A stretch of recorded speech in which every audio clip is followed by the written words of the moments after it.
Are you a football fan? Have you ever found yourself wondering, what in the world was that ref thinking? Well, Mike D, the referee, is here to help you. Join me on Whistle Talk as I talk to professionals on the field and in the booth to help you understand what is going on inside the mind of a football official.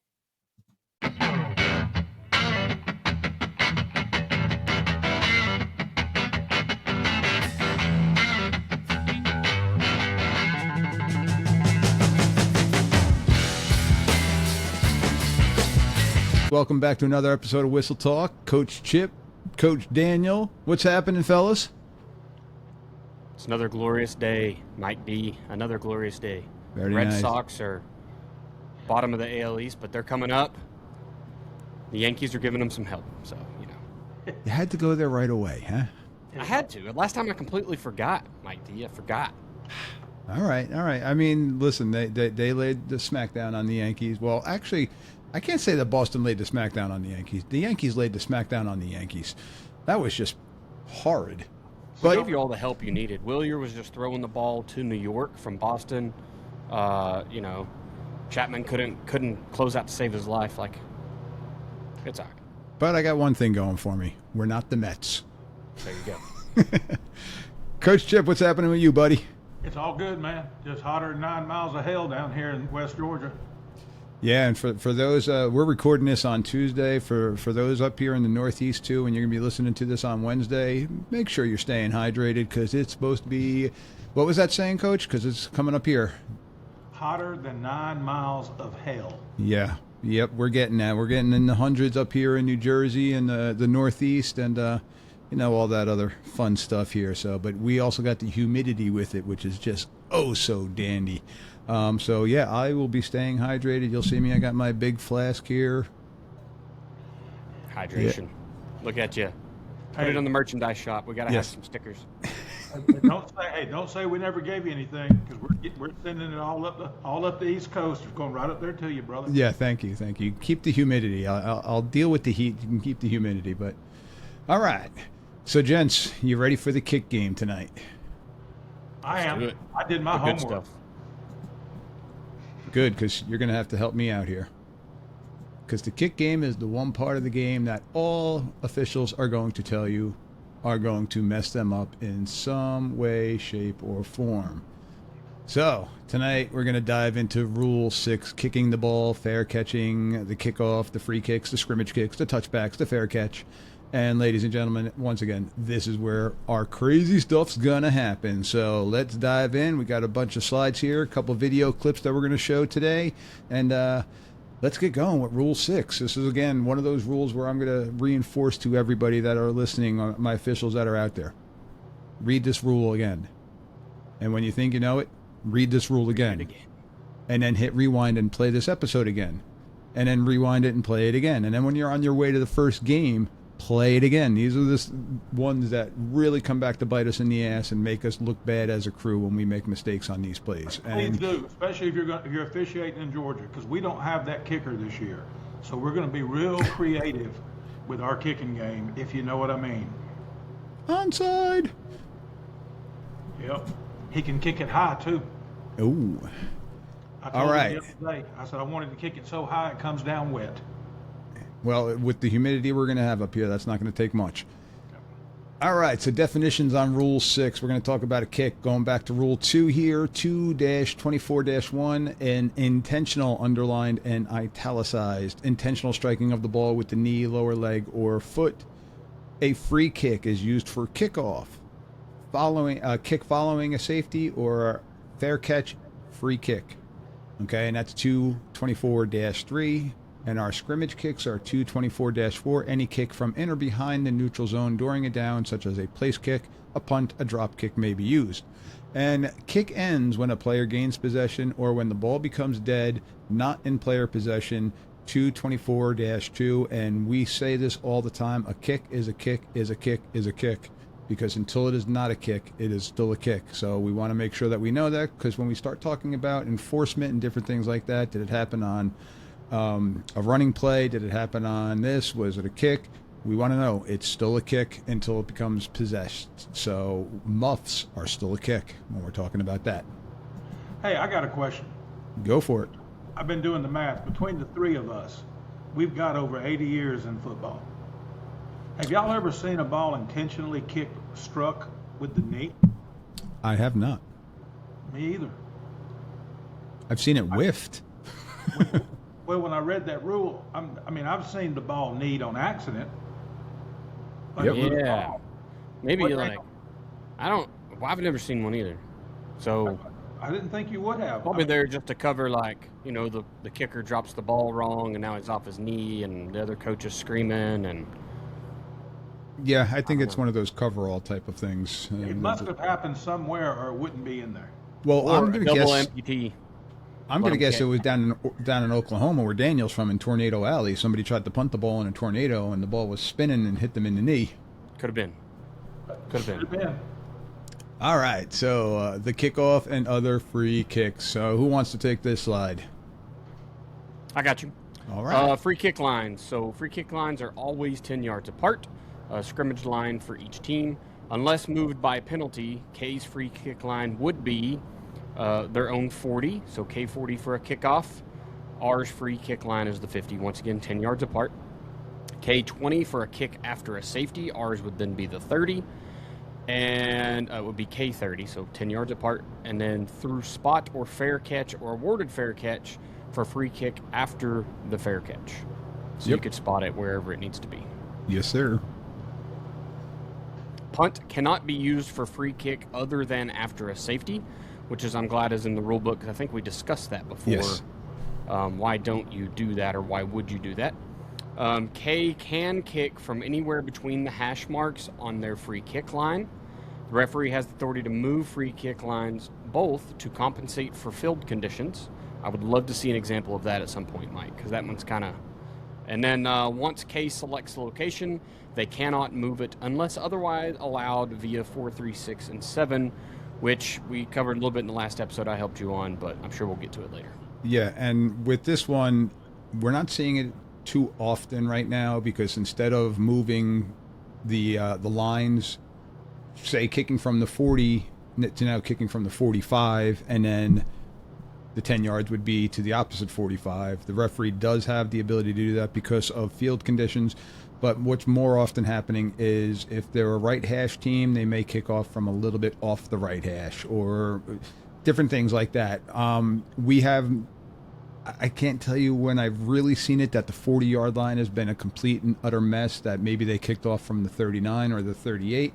But yeah, we do have, as the ref has the right to declare that, but then we are still going to keep that 10-yard buffer, that neutral zone. So if you're Coach doing Chip- that, are you going to help the kicking team by moving it closer? Or are you going to help the receiving team? Or do you have to stay balanced and go one way and then the other?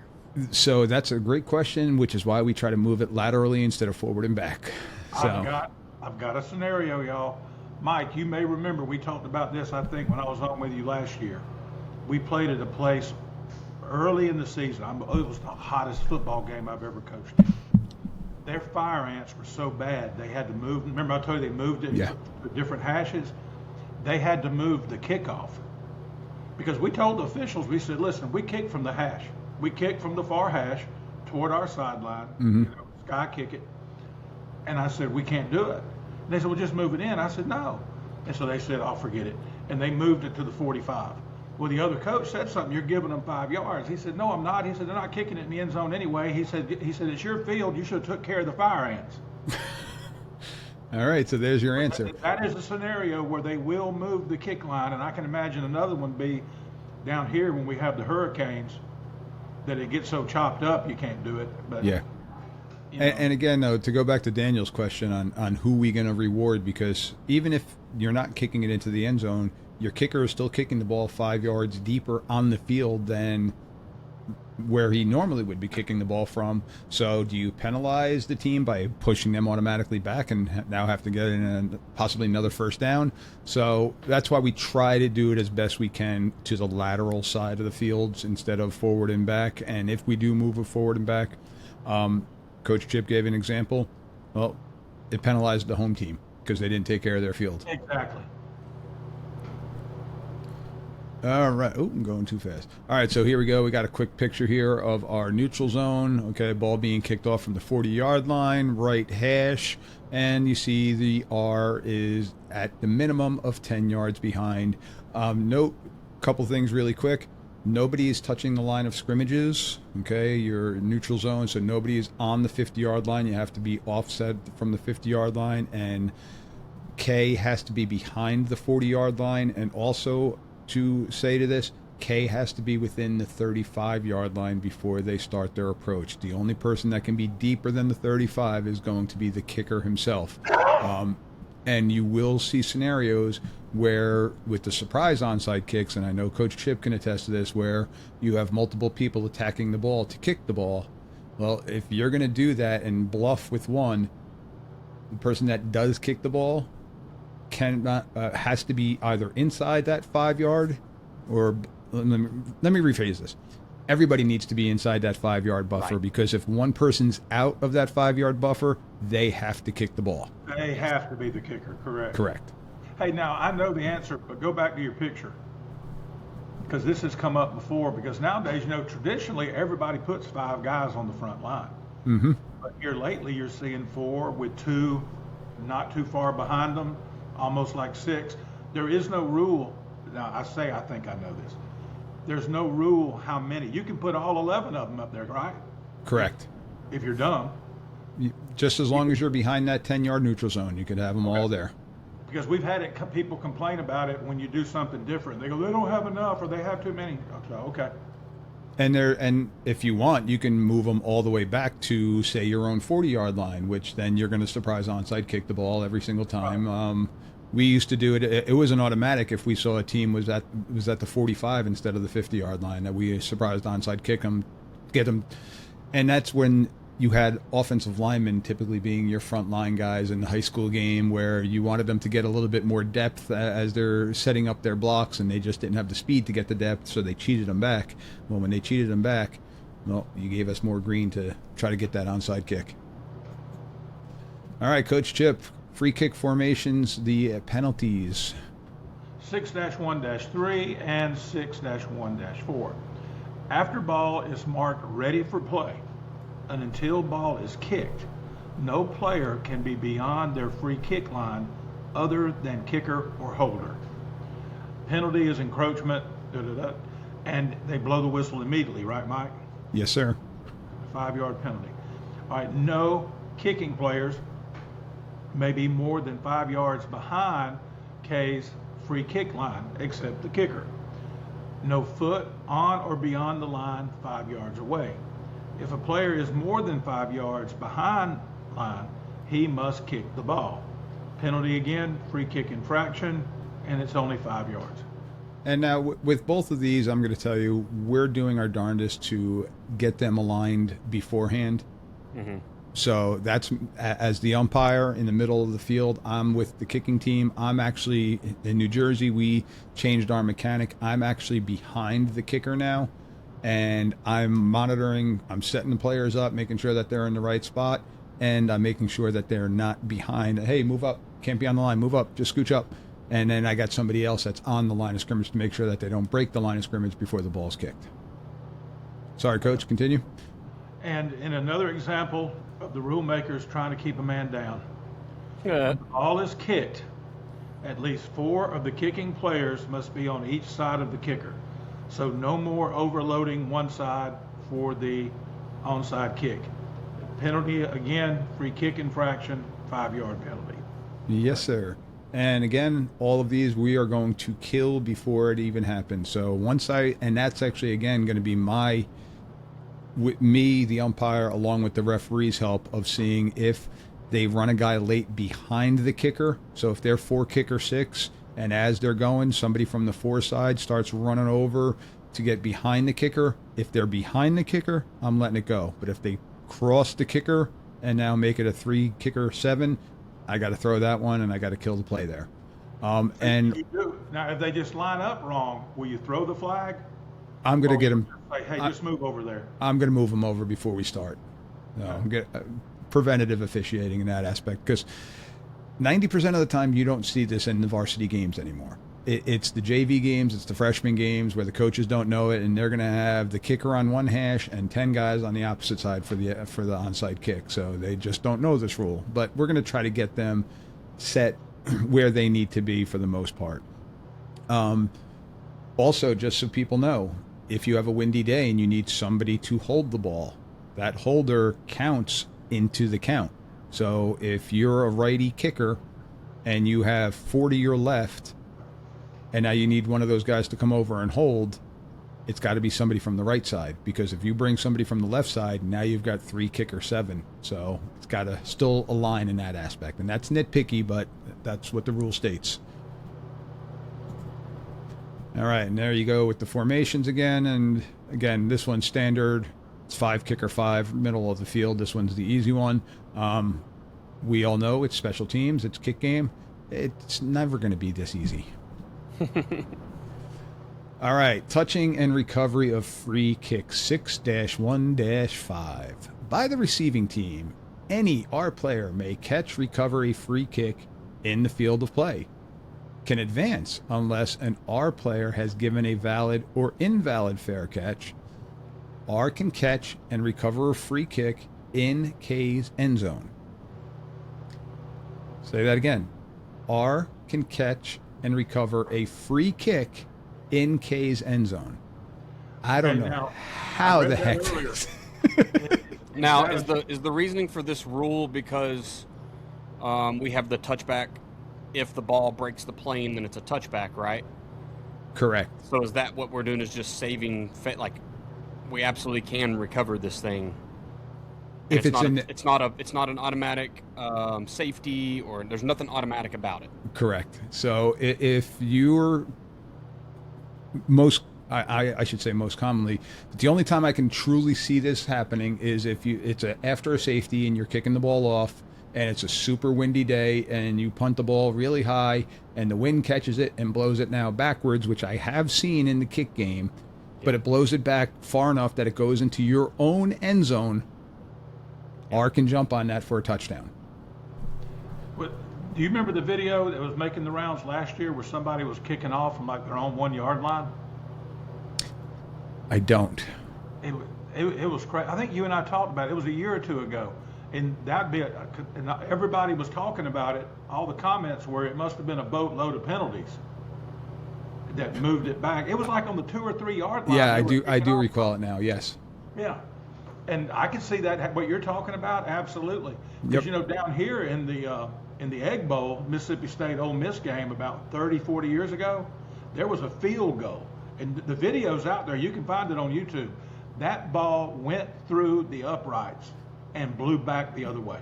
Was that the snowy game, too, that game? Was it snowing? That wasn't a snowy game. No. That snowy game, I think, was a bowl game with Mississippi State. But now, okay. It was real grainy, but you can see there's a video floating around out there. It's back in the 70s or 80s. That ball literally went through the uprights and blew back. All right. So, last bullet point here is if the kick becomes dead inbounds between the goal line and no player comes in possession or with joint possession, the ball is awarded to R. Now again, this is a free kick. If I kick the ball more than 10 yards and nobody gets on the ball and we blow the whistle and kill it, that's not an inadvertent whistle at that point, because if nobody is making a move for the ball and the ball has come to a complete stop, we're killing it, and it's going to be R's ball at that point in time there, because once you kick it, we're awarding it to the receiving team. But golly, if you're on the kicking team and you don't touch that ball or grab that ball or pick that ball up on a kick, well, you don't deserve the ball. That's right. You're right. All right. Coach Chip, touching and recovery of a free kick, 6-1-6. All right, by kickers, any kicking player may catch or recover a free kick if, in any order, kick has touched the ground, kick goes beyond plane of R's free kick line. Any K player can recover the ball before R's free kick line if R touches it first. Touching is ignored if K blocks R into the ball or K muffs the ball into contact with R. and you see that they'll do it on purpose. Yes. When any kicking player catches or recovers a free kick, the ball becomes dead. It belongs to K unless it is kick catching interference accepted or first touching. Correct. Buddy, I tell you, that first touching that's coming up, that stuff can get complicated. Oh, yeah. That's why the kick game is fun. Look, first touching. Is this me? That's you. First touching a free kick 617. Definition of first touching is a free kick is touched in field of play by any K player before it crosses R's free kick line and before it is touched by any R player. It's basically touching it in that 10-yard window. Is it a penalty? Such touching is ignored if caused by R pushing or blocking K into the ball. R may take the ball at any spot of first touching or take the result of the play, which we discussed the last time I was on in detail. R's right to spot of first touching is canceled if R touches the kick and then commits a foul or any penalties accepted for any foul during the down. So now the first touching one, is it a penalty if K touches it between the neutral zone? Last time you said it was not. It just Correct. gave R another place they could take the ball. Correct. So no hanky on the field. Just Nope. The coach has to be told you can either take it where he touched it or The result take of it the with play. the result of the play. Which generally we see K jump on it and gather it up right at 9 yards, and so Yep. then of course you're just giving it to R. That also is the result of the play. And I will tell you, this is a very common mistake that not only officials make, but also the coaches make, thinking it is a foul for first touching, and it is not a foul. What do you throw to mark? So obviously you're not throwing a yellow flag. Do you throw your beanbag or anything to identify first touching? What, as a coach, can I expect? You should see a beanbag. Unfortunately, I can't give you a universal answer for that because a lot of states' mechanics are slightly different. But here, we're going to drop a beanbag at first touching to mark that because of the fact that scoop it, return it 15 yards, fumble it, K gets the ball. I want the ball at first touching. So I need to know exactly where that is. So that should be universal, but I don't want to answer for everybody in that aspect. Well, and I thought about it when I read it earlier. So using Daniel's examples, onside kick, kicking team touches it at 9. They just touch it, and it keeps on going, and then the kicking team recovers it. Well, obviously, receiving team is going to take first touching, not Correct. the result of the play. The other example could be if first touching happens, the ball keeps going, bounces off people, and then goes in the good direction for the R for the receiving team, and then they recover it. Well, now they're going to take the result of the play, not Yep. first touching. So there's several. That's why I say it's very convoluted, and I hope coaches are listening and watching your podcast and your YouTube, because this stuff matters. You've got to know, and this is not a knock against officials. It's so complicated. Sometimes the officials don't know. So coaches, you've got to know. It's kind of like knowing your rights in the real world. You've got to know the deal. Mm-hmm. The worst part, I think, about this is, and I'm going to refer to the two coaches here, how many kick plays are there a game compared to offensive snaps, offense/defensive snaps? Well, 10 to 20. Yeah, I mean, you're looking at a it's 2 for every percentage of touchdown, you're looking at a 2.5. percentage of maybe 15 to possibly 25% of the game involves the kick game. But as coach, I always remember this is where you get your biggest momentum swing happens on a special team. Okay, Absolutely. by a blocked kick, by a punt return, but whatever it may be. And this is because we're utilizing so much of the field, it's a broader spectrum of where things can go wrong and happen. So there's just so much little detail that we need to know. It's not a play that we get to take off. It's a play that we really need to hone in and focus on. And that's why, unfortunately, you do see, watching the games on Sunday, you do see a lot of flags come out on the kick game, but they're very hyper vigilant with it. And I'm going to agree with 99% of those flags that you see on Sunday, that somebody's getting blocked in the back because of the speed of the covering team and different things like that. So, but it's something we really got to be hyper vigilant with. All right, my onside kick king, Coach Chip. You want to take the other infractions? All right, another case of the man trying to keep a guy down. A pop-up kick is illegal. Immediately into a pop-up kick is one that goes immediately into the ground. And you and I talked about this last year, and you've got a great way of determining if it's a pop-up kick is using your height. Yep. If it strikes the ground once, then goes into the air as if off tee. Rule of thumb, and this is Mike D, hits ground once within 1 yard of tee, goes 6 feet in the air above heads. Penalty, free kick infraction, 5-yard penalty. So Mike, you just stand there, and if it goes above your eye line, it's 6 feet. Yep. All right. Okay. Now, I've got questions coming back. I'll finish. Free kick shall not be kicked out of bounds between the goal lines, untouched by R. Free kick shall not be kicked out of bounds between the goal lines, untouched by R. Penalty, free kick infraction. R has 4 options. And this is what I was talking about. This is convoluted as crap. Number 1, 5 yards from previous spot and re-kick. Number 2, 5 yards from succeeding spot. 3, put ball in play 25 yards beyond previous spot. So what, 35-yard line, if it's from the 40. Yes. 4, decline penalty and put ball in play at inbound spot. This is rare.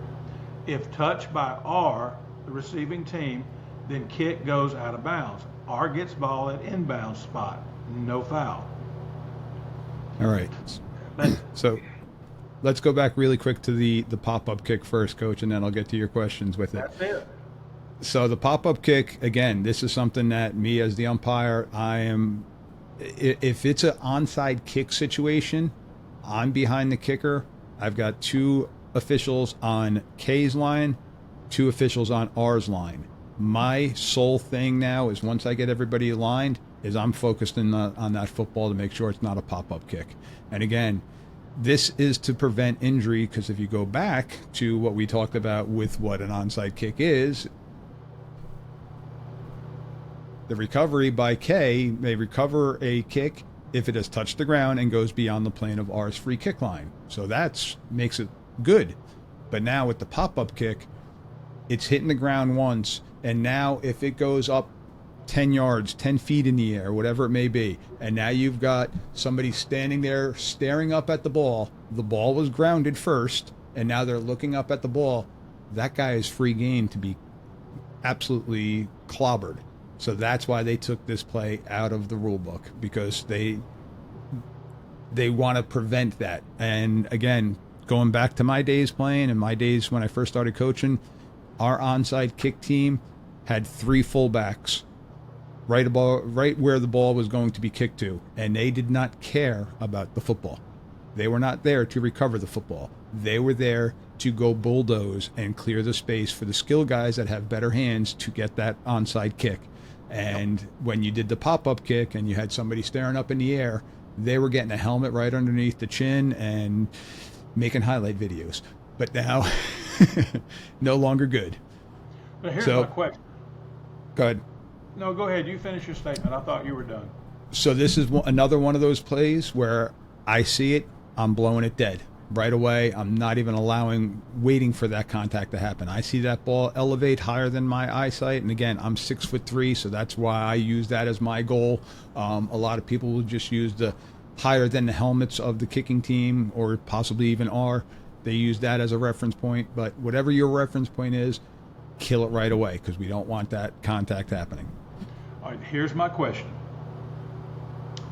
Let's say we kick an onside kick, and it immediately goes down, which a good onside kick should go down immediately. And it goes up, because 6 feet ain't that tall. It ain't that high. But it comes down before it crosses the 10-yard, the neutral zone. Okay. Are you still going to kill it? Depends on how high you're saying, because I agree with you. I'm not saying super high, because if it's super high, it's not going to come down within the 10-yard neutral zone. Yeah, But I can see it going 6-7 feet and coming down and maybe hitting the ground twice before it breaks the neutral zone. And again, letter of the law, should I? Yes. Because I've coached, I can also see what the intent was with some kicks. I've seen a kid do this 100% accidentally. He just mishit the ball and it hit down into the ground. And I'm not going to lie, I didn't call it because it caught me off guard. It wasn't an onside kick scenario. It was in the game. They weren't onside kicking it. But when I went back and I watched the film, I'm like, golly, he got me. Because my eyes weren't right. But if it is an onside kick situation, if it is the end of the half, the end of the game, I'm going to kill it. Because we have to call that as tight can be. So if it's the middle of the game, I'm going to kind of play intent in my mind really quick to see if that was the intent. But I know a good onside kick takes that first bounce, takes that second bounce, and then bam, it's up 15 yards up in the air. That's what you want. But between bounce 1 and 2, it may go 6.5, 7 feet. So I'm not going to completely keep that as a hard line number. But if I see the kicker go up and drill the ball straight into the ground, kicking the top of the ball with the intent for it to bounce, then we're going to kill it. Again, I have my eyesight, but 7 yards, 7 feet, I'm 6'3". Maybe I'm wearing high shoes. Who the heck knows? So I'm going to kind of play that one by eye and see how it goes with that. All right, Coach. So now your kick out of bounds, you said, was very convoluted. Why do you say that? No, just so many choices. Gotcha.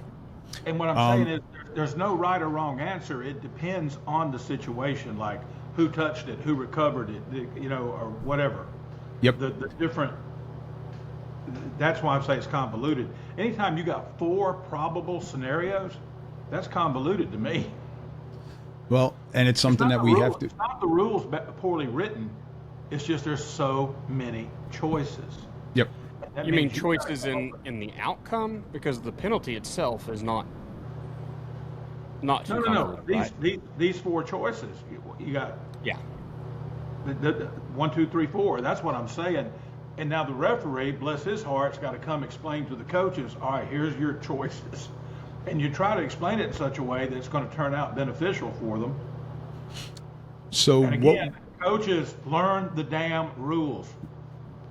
And I'm not going to lie, what we like to do is present to them the outcomes, not present to them this per se. Right. We're not presenting to them 5 yards from the previous.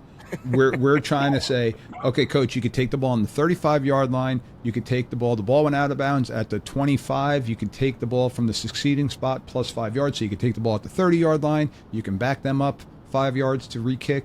What do you want to do? Because declining the penalty and putting the ball in play is exceptionally rare, except for when you have some of the wind-blown type of oddities and things like that. So... But even with that wind-blown oddity, I might still take that extra 5 yards. So, but we're going to present them hopefully with the best outcomes so that they know and say, oh, well, I could take it there or I could take it there. Yeah, okay, I'll go there. Lateral spot. Where are we placing the ball between the hashes? Do the coaches get a choice if the ball gets kicked out of bounds? Yes. No. Oh, man, I was going by our last conversation. Man, you set me up, you sucker. They are not with this scenario. You're getting the ball on the hash where the ball goes out of bounds, plus the 5 yards if that's what you're taking it from. That's right. So it's not like the fair catch where you can get it anywhere you want to. Correct. Right. Okay.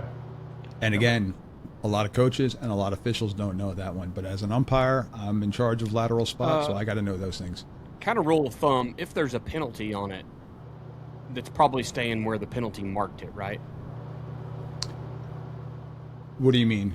I mean, as a coach, it's a good way of thinking. Like, if you threw the penalty flag because of whatever reason, the ball's probably going where the penalty is, unless it was off the previous spot. Even on offense, right? Yeah. If you get holding, you're on the left hash, you run to the right, you get holding over on the right hash, the ball's going over there.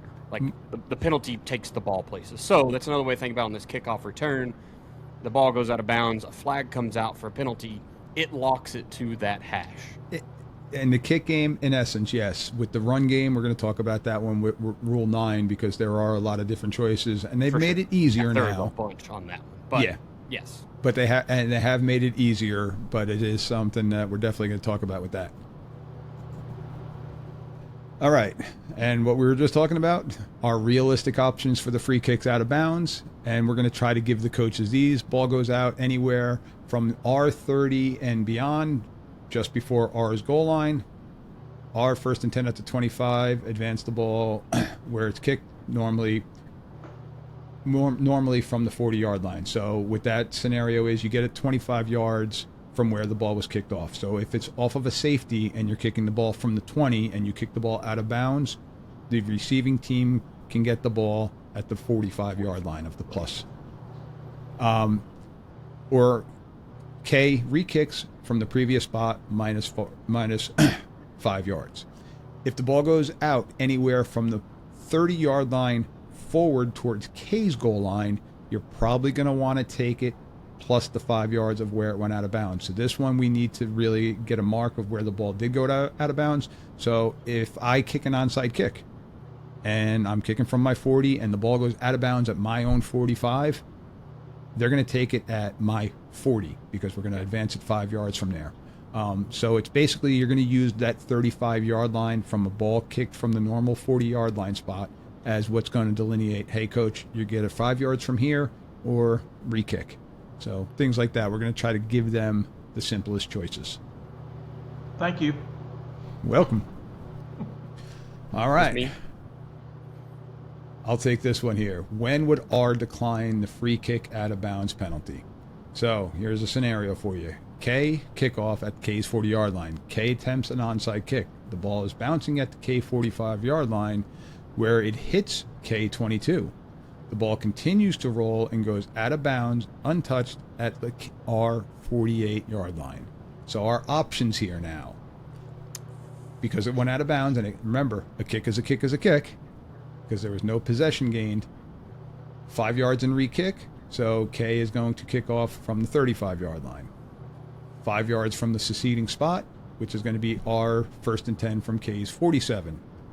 25 yards from the previous spot, so you're going to have 35-yard line. And decline the penalty, R first and 10 at the K 45, first touching. So that's where you're going to see the declination of the penalty, where they're going to decline it and they're going to take first touching. So R cannot take the spot of first touching and then accept the 5-yard penalty, though. So they have to decline it and take the result of the play or first touching. Make sense? It does. Yes. And again, we want to make this as simple as possible for you coaches out there. All right, Daniel, touchbacks. Touchback on free kick 6-3. It is a touchback if any free kick breaks the plane of R's goal line, unless R chooses a spot of first touching by K. A kick is a kick is a kick is a kick. So fair catch free kick. Ball is live until successful or failed once beyond the goal line. So it does not become a touchback because they're trying for a field goal. Correct.